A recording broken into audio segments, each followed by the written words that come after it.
Hi everyone, my self Suraj Singh. आज जो है क्लास 12 के फिजिक्स लेक्चर सेकंड स्टार्ट करने जा रहा हूँ। आई होप कि आप पहला वीडियो पढ़े भी होंगे और उसे एंजॉय भी किए होंगे। चलिए स्टार्ट करते हैं आज का टॉपिक। आज हमारा जो टॉपिक होगा वो पहला टॉपिक होगा method of charging. Method of charging, हम किस तरह से किसी बॉडी को चार्ज करते हैं या कहीं हम लोग चार्ज को स्टोर करते हैं। तो हम इसके 2-3 मेथड पढ़ेंगे आज हम लोग। तो पहला हमारा जो मेथड होगा वो सिंपल होगा, जो कि हम लोग क्लास 8 से पढ़ते आए हैं। पहला हमारा मेथड होगा बाय रबिंग। बाय रबिंग, हम अगर कहीं पे किसी इंसुलेटिंग मटेरियल, हमने पहले वीडियो में पढ़ा हुआ है कि अगर हम कहीं चार्ज को स्टोर करना चाहते हैं या किसी बॉडी को चार्ज करना चाहते हैं, तो पहला हमारे दिमाग में ये पॉइंट बना होना चाहिए कि किसी भी बॉडी को हम तभी चार्ज कर सकते हैं जो वो इंसुलेटर हो, क्योंकि अगर वो कंडक्टर होगा तो चार्ज को एक प्लेस से दूसरे प्लेस पे ट्रांसफर कर देगा। तो हमारे दिमाग में होना चाहिए, वो क्या होना चाहिए, इंसुलेटर। तो हम लोग इस पे ज्यादा टाइम वेस्ट नहीं करेंगे, क्योंकि क्लास 12 के सिलेबस में कभी नहीं आएगा कि रबिंग मेथड से चार्ज कैसे किया जाता है या किसी कंडक्शन या इंडक्शन मेथड से चार्ज कैसे किया जाता है। सिर्फ हम लोग इसको जानते हुए चलेंगे। तो रबिंग मेथड में हम लोग क्लास 8 से ही पढ़े आ रहे हैं कि हम कॉम को अगर हम हेयर पे रब करते हैं तो उस पर चार्ज आ जाता है। अब इसको हम लोग पीस ऑफ पेपर के पास ले जाते हैं या एविनॉइड रॉड को हम लोग क्लॉथ से रब करते हैं। ग्लास को अगर हम लोग क्लॉथ से रब करते हैं तो वो चार्ज हो जाता है। इसमें अट्रैक्शन या रिपल्सन की प्रॉपर्टी आ जाती है। तो पहला हमारा मेथड जो होगा वो रबिंग मेथड होगा, मतलब रब करके किसी बॉडी के अंदर चार्ज इंड्यूस करते हैं, चार्ज ले आते हैं। दूसरा हमारा मेथड होगा बाय कंडक्शन मेथड। तो हम लोग इसको भी समझ लेते हैं, क्यों केवल हम लोग जो है इसके नियम से इसको याद रखेंगे कि हमको समझना है, न कि इसको कहीं एग्जाम में लिखना है। तो कंडक्शन मेथड में क्या होता है, नाम से पता चलता है बाय कंडक्शन मतलब कंडक्शन चल करके जाए, मतलब अपनी बॉडी चार्ज हो तो अपने चार्ज को दूसरे बॉडी में ट्रांसफर कर दे, that is called conduction method. तो चलिए समझते हैं। मान लेते हैं मेरे पास एक बॉडी जिसके अंदर कुछ चार्जेस हैं, यहाँ पे चार्जेस को हमने डिनोट कर दिया पॉजिटिव से, वो नेगेटिवली चार्ज भी हो सकता है। एक पॉजिटिव चार्ज, दूसरा हमारा बॉडी जो है वो यहाँ पे कोई चार्ज नहीं है, मतलब इसमें नेट चार्ज 0 है। तो जैसे हमने इन दोनों बॉडी को किसी कंडक्टर से कनेक्ट कर दिया, तो कंडक्टर कनेक्टिंग वायर से चार्ज यहाँ से निकल करके यहाँ पे आते हैं और ये चार्जेस का ट्रांसफॉर्मेशन तब तक होता रहता है जब तक कि दोनों बॉडी में चार्ज सेम हो जाए, मतलब यहाँ पर भी कुछ चार्जेस आ जाए और कुछ चार्जेस यहाँ पर रह जाए। डिपेंड करता है इसमें स्टोर करने की क्षमता कितनी है, मतलब चार्जेस ट्रांसफर तो होंगे तब जब इसके अंदर स्टोर करने की क्षमता हो सकता है स्टोर करने की क्षमता ही ना हो तो फिर ट्रांसफर कम होंगे। लेकिन अगर स्टोर करने की क्षमता है तो दोनों में क्या होंगे, चार्जेस का ट्रांसफर तब तक होता रहेगा जब तक कि दोनों का चार्ज सेम ना हो जाए। तो चलिए हम लोग समझते हैं। हमारा तीसरा मेथड जो होगा वो होगा बाय इंडक्शन मेथड, जो कि ये हमारे हिसाब से एक थोड़ा सा समझने की जरूरत है, इसमें हम लोग ज्यादा दिमाग लगाएंगे। By induction method means charging of body by induction method. ये क्या होता है, तो हम इसमें क्या करते हैं, इंडक्शन में क्या होता है कि डायरेक्ट कोई कांटेक्ट नहीं होता है। जैसे हम लोग देखे हैं कि बाय रबिंग मेथड में हम लोग बॉडी को किसी इंसुलेटिंग बॉडी को किसी दूसरे बॉडी में रब करते हैं, जिसके कारण से उसमें चार्ज गेन हो जाता है, उसमें अट्रैक्शन रिपल्सन की प्रॉपर्टी आ जाती है। और सेकंड मेथड में देखें कि अगर कोई चार्ज बॉडी है तो हमको किसी अनचार्ज बॉडी के साथ उसको कनेक्ट कर देते हैं, मतलब इसमें डायरेक्ट कॉन्टेक्ट यहाँ पर भी हो रहा है और इस केस में भी हो रहा है। लेकिन हम लोग देखेंगे कि इंडक्शन मेथड में हम लोग किसी प्रकार का डायरेक्ट कांटेक्ट नहीं करेंगे और एक बॉडी को बिना किसी कांटेक्ट के दूसरे बॉडी को चार्ज कर देंगे, लेकिन हमारी पहली बॉडी क्या होगी, चार्ज ऑलरेडी चार्ज रहेगी। तो चलिए समझते हैं। हम मान लेते हैं कोई इंडक्शन मेथड में कोई बॉडी हमारे पास ऑलरेडी चार्ज गिवन है और उस चार्ज बॉडी को बिना किसी दूसरे बॉडी के कांटेक्ट कराए हम दूसरे बॉडी को भी चार्ज करने की कोशिश करेंगे। तो चलिए समझते हैं। सपोज कर लेते हैं कि हमारे पास कोई बॉडी चार्ज है और दूर कहीं रखा हुआ दूसरा बॉडी जिसमें कोई चार्ज नहीं, मतलब नेट चार्ज, जिसमें नेट चार्ज 0 है। नेट चार्ज क्या है, 0 है। और यहाँ पे कुछ चार्ज ऑलरेडी है। जब इस बॉडी के क्लोज में लाया जाता है, कुछ अप्रोक्सीमेटली क्लोज बिना इससे कांटेक्ट कराए, मतलब कांटेक्ट में नहीं रहेगा, बट इस बॉडी को हम दूसरे बॉडी के पास ले जाते हैं, तो कुछ इस तरह का हम लोग यहाँ पर रिप्रेजेंट किए इस तरह से, और इस बॉडी को भी हम यहाँ पे ले आए। जैसे इस बॉडी को हमने यहाँ पे ले आया था, हमने आपको बताया है पहले भी कि कोई भी मटेरियल हो, चाहे वो कंडक्टर हो, चाहे इंसुलेटर हो, चाहे जिस टाइप का भी मटेरियल हो, सभी इलेक्ट्रॉन प्रोटॉन न्यूट्रॉन से बने होते हैं, जैसे कि हम लोग सभी जानते हैं। तो इस बॉडी के अंदर ऑलरेडी इलेक्ट्रॉन प्रोटॉन था, तभी तो नेट चार्ज 0 था, क्योंकि number of electron number of proton equal थे। तो जब इस बॉडी को इस बॉडी के पास ले आया गया, तो यहाँ पे जो पॉजिटिव चार्ज था, इसके नेगेटिव चार्ज को अपनी तरफ अट्रैक्ट करने की कोशिश किया।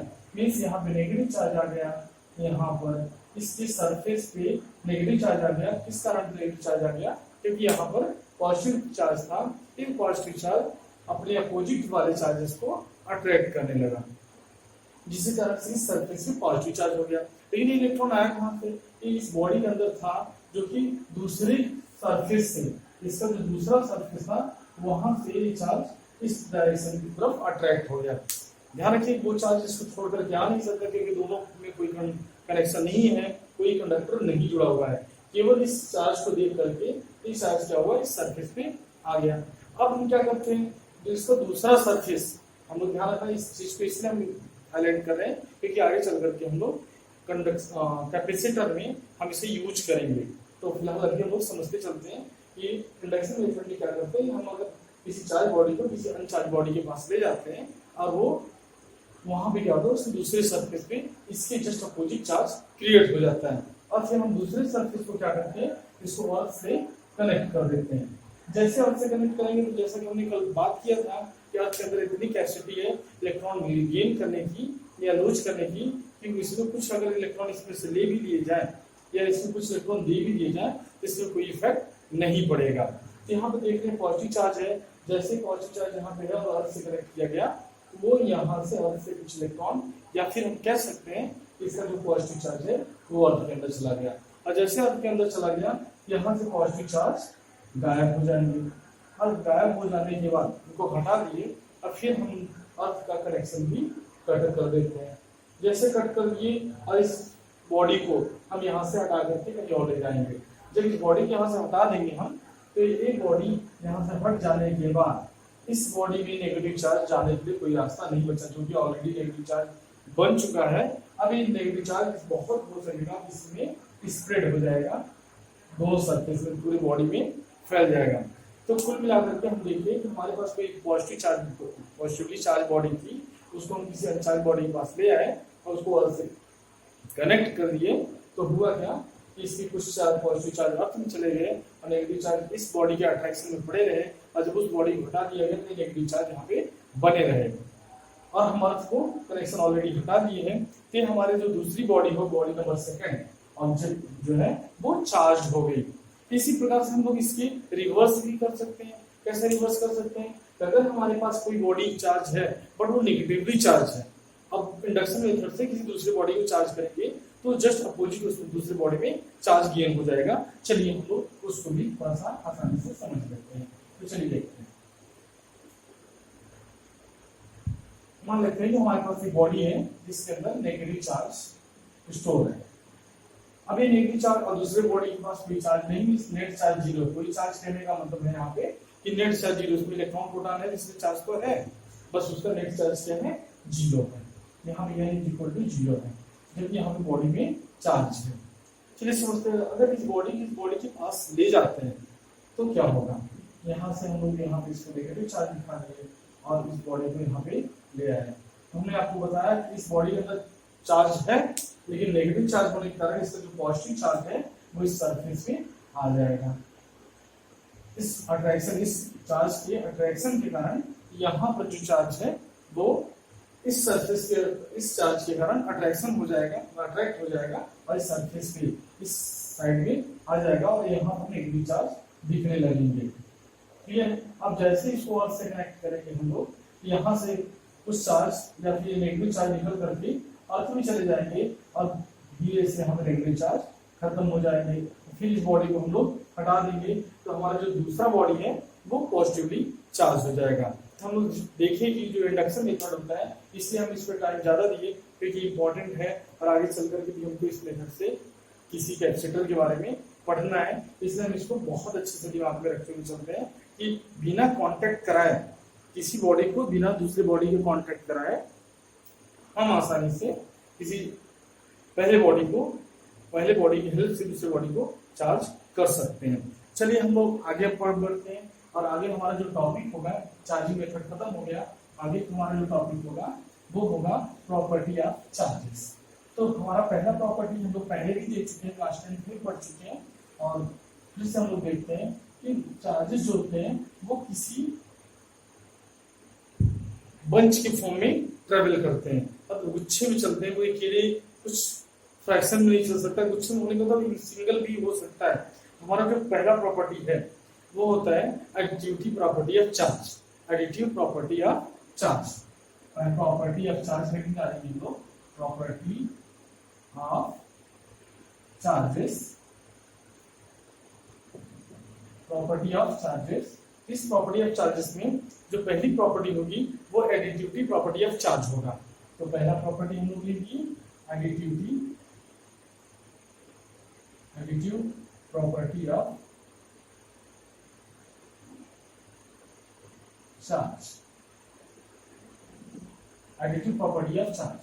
एडिटिव प्रॉपर्टी ऑफ चार्ज क्या होता है कि अगर हम किसी स्टोरेज डिवाइस में चार्ज भी स्टोर किए हुए हैं तो उसमें मे बी कि कुछ बंडल में कुछ फॉर्म में कुछ पॉजिटिव चार्ज हो और कुछ नेगेटिव चार्ज हो। तो हम अगर टोटल चार्ज की बात करेंगे, मान लेते हैं हमारे पास किसी कंटेनर में इस तरह का चार्जेस है जिसमें हम लोग क्वांटम के फॉर्म में +5 कूलम का चार्ज यहाँ पे रखा हुआ है, यहाँ पे -6 कूलम का चार्ज रखा हुआ है, यहाँ पे +10 कूलम का चार्ज रखा हुआ है और यहाँ पे +2 कूलम का चार्ज रखा हुआ है।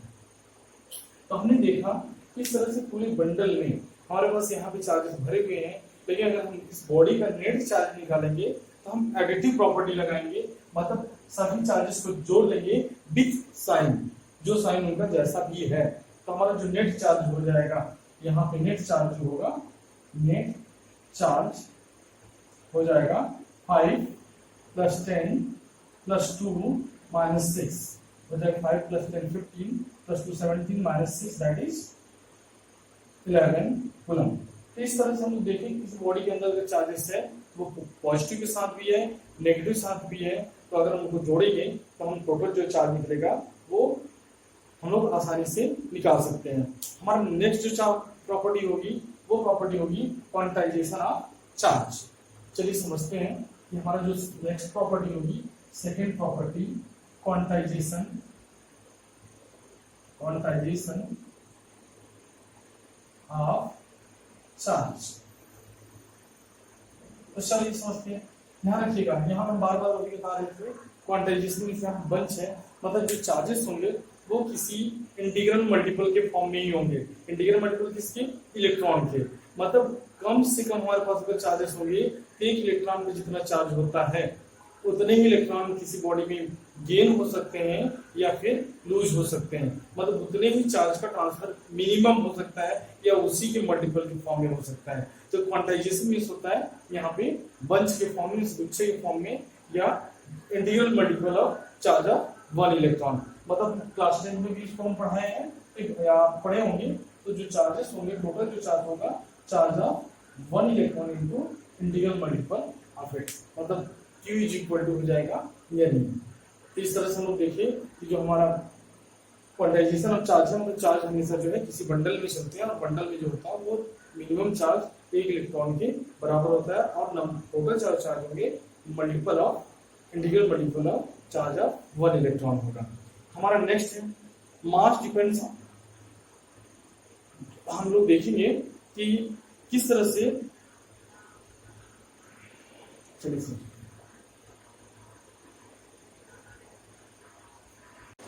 हम तीसरी प्रॉपर्टी देखेंगे चार्ज की, वो होता है चार्ज हमारा जो है किसी बॉडी के मोशन में, हम लोग जानते हैं कि चार्ज होता है किसी पार्टिकल पे, पार्टिकल की प्रॉपर्टी होती है और चार्ज को एग्जिस्ट होने के लिए मास का होना जरूरी है। लेकिन हम लोग by the relative theory of mass जानते हैं कि मास जो होता है वो स्पीड के साथ चेंज होता है। वो क्या होता था रिलेटिव थ्योरी? रिलेटिव थ्योरी था m is equal to m naught upon under root 1 minus v square upon c square. m naught क्या था? Charge at rest, sorry mass, m naught mass of body at rest, mass at rest लिखते हैं, mass at rest, and m क्या था? Mass in speed या mass when body in speed, mass when body in motion, and v क्या था? Speed of body, speed of body, and हमारा जो c था स्पीड ऑफ लाइट था, speed of light. Clear? तो हम लोग देखेंगे जो मास होता है रिलेटिव थ्योरी ऑफ मास के अकॉर्डिंग, मास जो होता है वो स्पीड पर डिपेंड करता है कि कोई बॉडी कितनी स्पीड से चल रहा है, बट हमारा जो चार्ज होता है वो फ्री फ्रॉम स्पीड है, मतलब स्पीड चाहे कुछ भी हो, चाहे स्पीड बढ़े चाहे वो घटे, जो चार्ज होता है लिख देंगे नोट चार्ज, हम लोग प्रॉपर्टी ऑफ चार्जेस पढ़े हैं, नोट लिखेंगे, note charge does not depends on the speed of particle, जिस पर वो चार्ज है उसकी स्पीड पर डिपेंड नहीं करता। हमारा जो नेक्स्ट प्रॉपर्टी होगी वो होगा law of conservation of charges.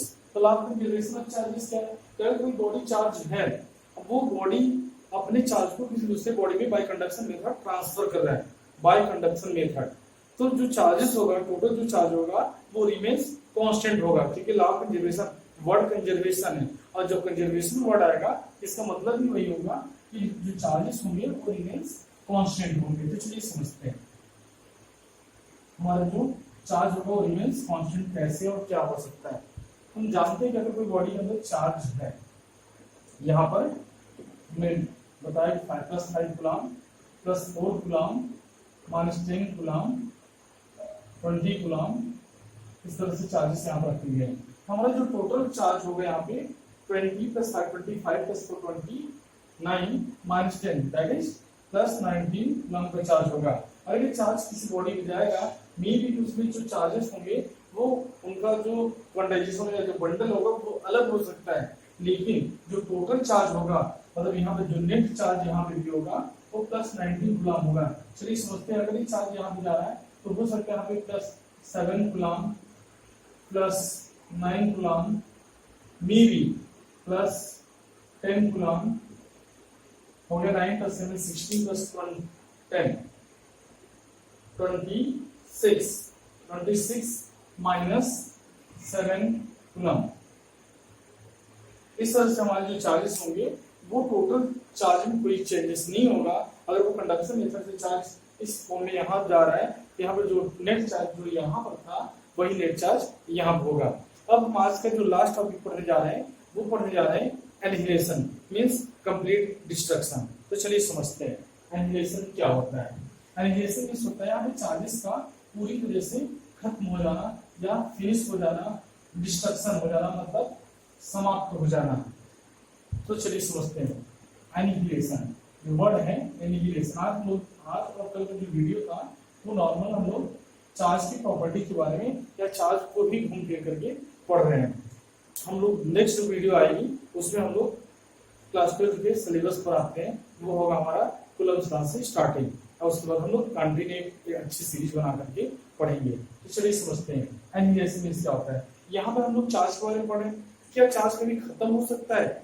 मन में क्वेश्चन भी charge block conservation of charge कह रहा है कि charge can not be created not be destroyed.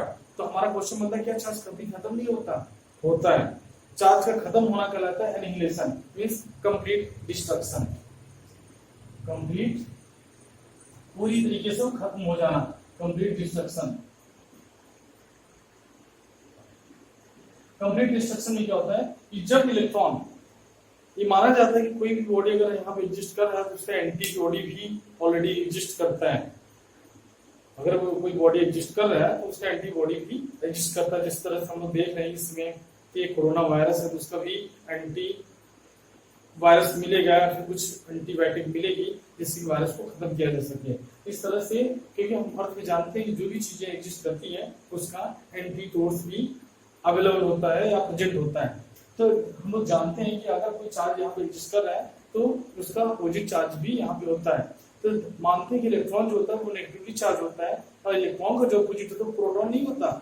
Proton तो डिफरेंट हो गया, वो तो उससे इलेक्ट्रॉन और प्रोटॉन्स के बीच जो 1837 टाइम्स हेवियर था वो अलग चीज थी।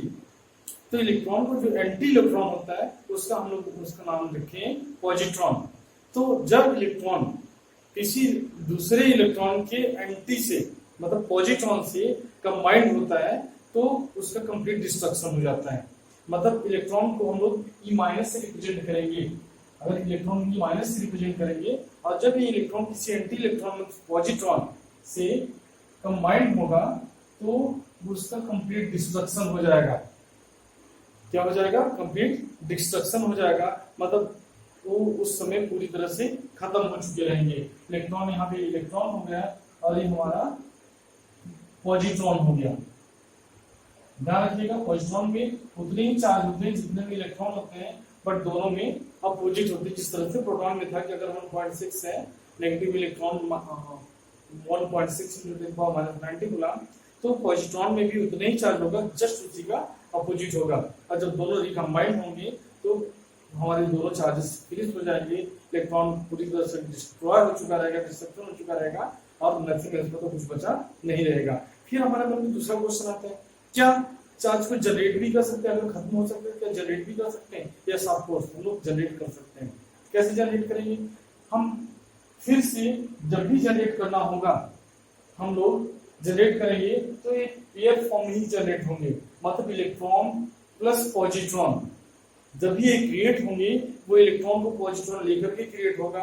अगर डिस्ट्रक्शन होना होगा तो इलेक्ट्रॉन के साथ पॉजिट्रॉन को रिकम्बाइन करना होगा। मींस कंबाइन करके हम लोग फिनिश कर सकते हैं। फिर आज के लिए बस आई थिंक इतना ही। उसके बाद हम लोग कल से कूलम्ब्स लॉ पे आएंगे और कूलम्ब्स लॉ के आगे हम लोग इलेक्ट्रिक फील्ड से आगे इलेक्ट्रिक पोटेंशियल और इस तरह से हम लोग चैप्टर को फिनिश करेंगे। आई होप कि आप लोग को वीडियो पसंद आया होगा। आप लोग अगर पसंद आया है तो इसको सब्सक्राइब करें, शेयर करें और लाइक भी करते रहें।